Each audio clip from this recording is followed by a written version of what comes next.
I think Mceachin. Pronounced that probably wrong. McEachin. McCutcheon. Yeah. Either way, he sentenced Donald to death. But this was just for one of the murders. You can only do the death sentence for one of the murders. At this particular point, Donald's attorneys were still hopeful that they could possibly challenge that sentence, and to try and prevent any further death sentences building up from the other murders, they urged Donald to drop the innocent plea and fess up. Okay. Get it so far? Yep. Trial's going to be kind of complicated. I know what you're reading through, so I was like, okay. So he did. So he fessed up, admitted to all the murders, but he really could have saved the effort. This is quite fun. In November 1976, the US Supreme Court actually stopped South Carolina's death penalty, and his sentence was changed to 7 life sentences instead. So he gets given the life sentence. They say, oh my God, we don't want any more life sentences. Admit to as many as you can. Yeah. Then he admits, then it's stopped. So he gets life sentences. Wow, this seems to have flown by really quick, but it's probably not. You ready for the wrap-up? Yeah. It's a long one, so okay. Be prepared. 1978. 2 years after Donald's initial sentencing, South Carolina passed a new death penalty law, and prosecutor Ken Summerfold was adamant he wanted old Pee-wee to be one of the first to pay a visit to the chair. Unfortunately, however, retrospectively changing someone's sentence is forbidden by law. Perhaps even more unfortunate for Donald is that he didn't know this. Panicked, and in a further bid to save his life, Donald began to confess to a slew of other murders, even leading police officers to the locations of other victims' bodies, victims that Donald hadn't yet been convicted of killing. A year or so later, Donald was taken out of his cell in solitary confinement and taken to death row. In a last-ditch attempt to prolong his life, Donald slashed his arms and wrists with a razor blade he'd swallowed days earlier. Hopeful he'd be taken to the ER and kept there for a few days. Sadly for Donald, the doctors were able to patch him up pretty swiftly, and on the morning of September 6th, 1991, at 1:05 a.m, Donald was taken to the electric chair where his fate would be sealed. For Pee-wee, playtime was finally over. And that, my friends, is the end of our story of Donald Henry Gaskin, a.k.a. the meanest man in America. / Pee-wee. Well, that was like a series of unfortunate events at the end, wasn't it? Yes. I love that ending is the reason why I really love that story, because he tries so hard to get away with it, and he thinks he's tricked them so many times, and I just love the fact that he gets made a fool of, and the things.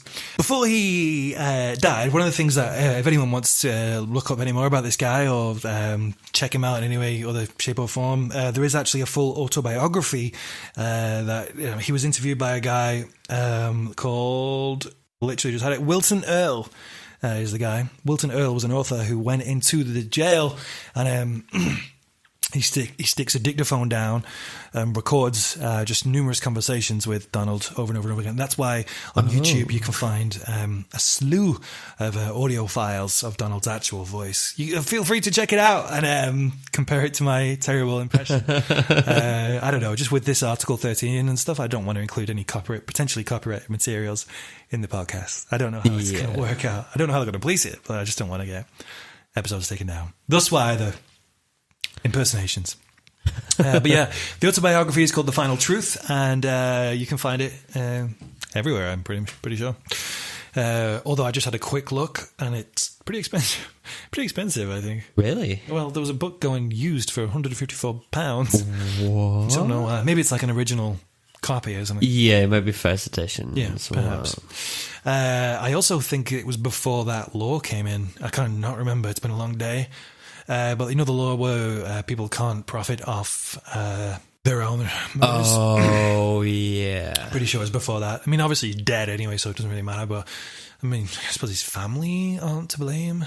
Yeah, his family aren't to blame. So no, if they don't, I have to look into that. It'd be really cool if they donated that to charity or something like that. Yeah. Like people who have trauma and mental health charities, things like that, like safe homes for people. It'd be nice if they did. That'd be really super cool. That'd be a good way to do it. I'll have to look into that. So I'm probably guessing, I don't know, maybe they didn't. But yeah, so that is that. Alan, let's do our triad of truth, even though I'm not completely sold on that name, to be honest with you. If you guys have, or anyone has any idea of what we can call this little section, feel free to let us know. We'll call it the triad of truth for now. And I think Alan's set on that, but I'm set on it. I'm not. I like it. If you have any ideas, let us know. So yeah, of course, as is always the case with each of these episodes that we talk about, huge condolences to the victims, their friends, their families, and anyone who was obviously affected by this horrible, twisted, sick individual. Horrible monster. I was going to say monster mash. No, he's not a monster mash. This horrible monster. Thank fuck he's out of the world. I mean, I'm the kind of guy who's like, you know, I never really want to wish death on anyone. I never want to say I'm happy anyone's dead. But I am glad he's no longer part of the world. That's just another way of me phrasing that. That's just another way of me phrasing that. It's the inner Buddhist in me not wanting to be me. So yeah, obviously condolences to all the friends and family and things. That's really super shitty to go through that. Even more so for the younger people. I mean, I know we always say any murder is a tragedy. A life is a life. But when the people are taken so young before they're even given the opportunity to have a real life, for some reason it just strikes more of a chord in me. And I'm sure a lot of people probably feel the same. No, yeah. Heroes, Alan? I was actually thinking about this when you was talking about I was rambling. Stuff. Yeah. I really don't know. What about if we do the old Batman thing? What about if it's Walter? See, he came forward, right? I thought about that, but at the end of the day, he's still a murderer, so he can't be. No, I can't. No, I don't agree with that one. You know, like, I think the Batman quote is like, "Be a hero long enough, you'll slowly see yourself become a villain." What if you reversed it around? Be a villain long enough, you'll slowly see yourself become a hero. That does not apply. That's not good advice for anyone. No. Be a villain for long enough, and slowly you'll be a hero. Do not go with that. Definitely not Walter. I don't think there is one. We didn't really mention the police. You know what? Much. Police are cool, but you know what? In my head, let me get. I'll be a bit more sentimental about this one, maybe. So the heroes in this one are the people who have been obviously affected by this guy, the people who have been left in his quake of terror and murder and vileness. Those people who have fought on. The survivors. Maybe not survivors of his murders, but the people who have affected. So yeah, there's still survivors. Yeah, I guess so. Like the mothers, the fathers of the children, the people who have continued their lives, who have used this as I don't know, a way to help other people. Maybe I don't know what they've done, but the people who have overcome some of the worst things, the worst thing imaginable. No, they're the heroes, right? Yeah, I would agree with that one, actually. Yeah. I may not have been as eloquent in my delivery of that sentence, but hopefully people get what I mean. You're not eloquent anyway. I am eloquent. I'm dainty. I'm dainty and eloquent. I'm a princess. Yes, next one. Best part. Best part of it all. I don't know how I'm going to say this with my throat cracking. But... to Donald. Oh, and also, if join in. We like it if you join in because we can hear you. They didn't know we can hear them. They didn't. Oh, when you listen to the podcast, the microphone on your audio starts, and we can listen. We can listen. And we did hear you fire as well. By the way, it's fine. We're fine with it. Sometimes, right? We're professionals. We're professionals. we can hit numerous spots. But yeah, if you want to join in, please join in. If you're in a car, a taxi, at home, in bed, next to your loved one, next to your partner, and they are fast asleep and you just want to let it out, that's one hell of a wake-up call. Join with us as we would like to say to Donald Henry Gaskins, and Walter, I suppose, as well, and any other his fucking accomplices. Yeah. We would like to say a big, grandiose, and chode-like Fuck you. Donald Henry Gaskins, Pee-wee. He didn't like people calling him Donald, right? No. Oh, I shouldn't have called him Pee-wee at all in that. I should have just called him Donald. Don. Don. The Don. That makes him sound cool. So yeah, that's it. Podcast over. Alan, any thoughts about this one? Any thoughts about anything at all? Do you have thoughts? I just think he's a fucked up guy. Well, yes, I think we can all unanimously agree on that particular fact. That is my thought. Thought of the day.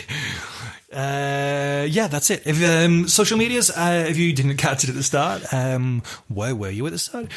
Social medias, Twitter @MurderlandPod. Our email address is adventuresinmurderland@gmail.com. Find us on Facebook, Adventures in Murderland, or facebook.com/adventuresinmurderland. We also have an Instagram page @Adventures in Murderland, and you can contact us on any of those things if you want to. We'll say hi. We'll say hi.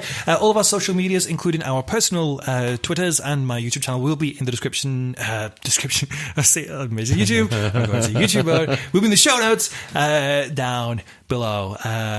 Once again, thank you very much indeed for listening. I hope you've really enjoyed this one.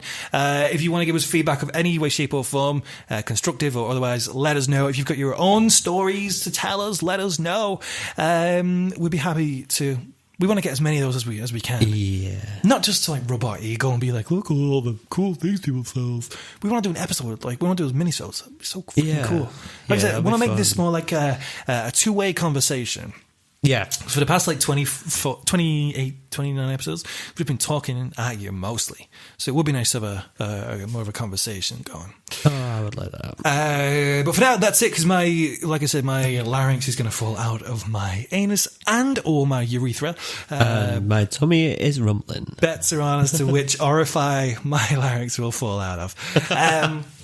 But for now, ladies and gentlemen, boys and girls, and everybody in between, thank you once again, as always, very much indeed for listening. I have been Mike James. And I've been Alan. And make sure to tune in next week for even more adventures in Murderland.